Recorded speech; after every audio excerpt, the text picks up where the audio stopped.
Improve Your English, la solution pour les francophones qui sont déjà anglophones sans le savoir.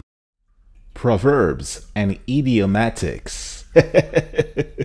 Good morning, good afternoon, good evening, every breathing one. Reynald à nouveau au contrôle en espérant que cette vidéo te trouve en pleine énergie. Proverbs and idiomatics. On va rentrer dans ce sujet qui concerne énormément les francophones qui sont déjà anglophones sans le savoir. Juste avant, je t'invite à me suivre très régulièrement sur Instagram, sur le compte @imy_english,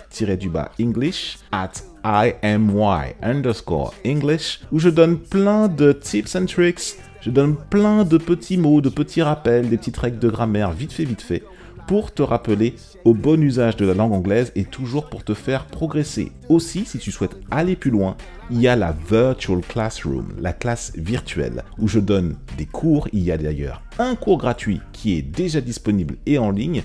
Dès que tu cliques sur le lien qui se trouve dans la description de cette vidéo, un cours gratuit de la Virtual Classroom d'Improve Your English. Si tu es sensible à mon énergie, si tu aimes la façon que j'ai de pouvoir proposer un apprentissage tout dans le fun, tout dans le plaisir et en toute sérénité, alors rejoins-nous dans cette classe virtuelle. Proverbs and idiomatics.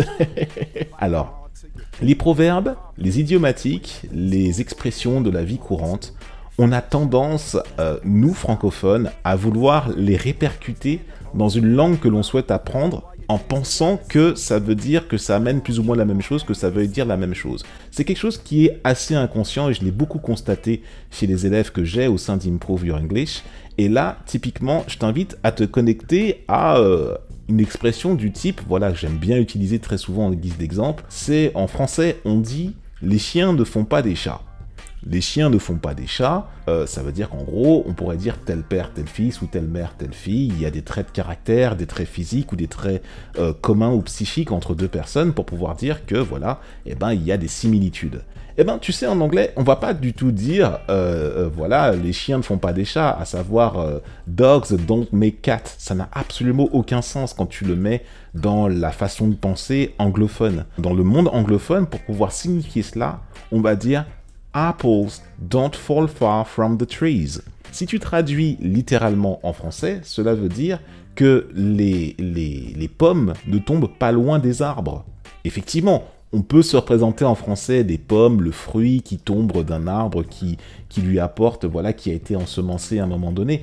Il y a un lien, tu peux faire vite fait la connexion entre les deux, mais dans l'expression, c'est pas des choses auxquelles que tu peux traduire littéralement si tu veux, mais tu ne peux surtout pas, voilà, faire une référence de cela. Il y a forcément une locution, un proverbe, et le seul moyen de pouvoir l'identifier, eh ben, c'est de consommer du contenu de compréhension de l'oral ou de l'écrit, entendre des personnes et te rendre compte qu'effectivement, ben, dans la langue anglaise, dans la civilisation anglo-saxonne, on utilise des expressions comme par exemple, je te donne un autre exemple, It's raining cats and dogs.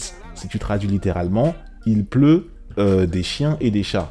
Nous, dans la francophonie, on utilise l'expression il pleut des cordes. Tu vois, on va pas dire il pleut des chiens et des chats. Quand tu le dis en français, ça n'a pas forcément de raccord comme ça. Et donc ça, c'est purement culturel. Il n'y a pas vraiment de technique magique pour te dire, tiens, voilà. Non, c'est en étudiant la civilisation, en creusant ton intérêt, que tu arrives justement à déceler toutes ces questions de proverbes et d'idiomatiques. Voilà. C'est ce que je voulais te dire dans cette rapide vidéo, dans cette quick lesson of English. Il y a donc tous les liens dans la description et le compte Instagram pour venir me rejoindre, pour pouvoir justement, je te donne plein de petites leçons, plein de petites notions comme ça pour pouvoir agrémenter et augmenter ton savoir et ta culture. Au plaisir de te retrouver là-bas ou alors, see you until the next video. Tu sais déjà, à très bientôt. See you, bye.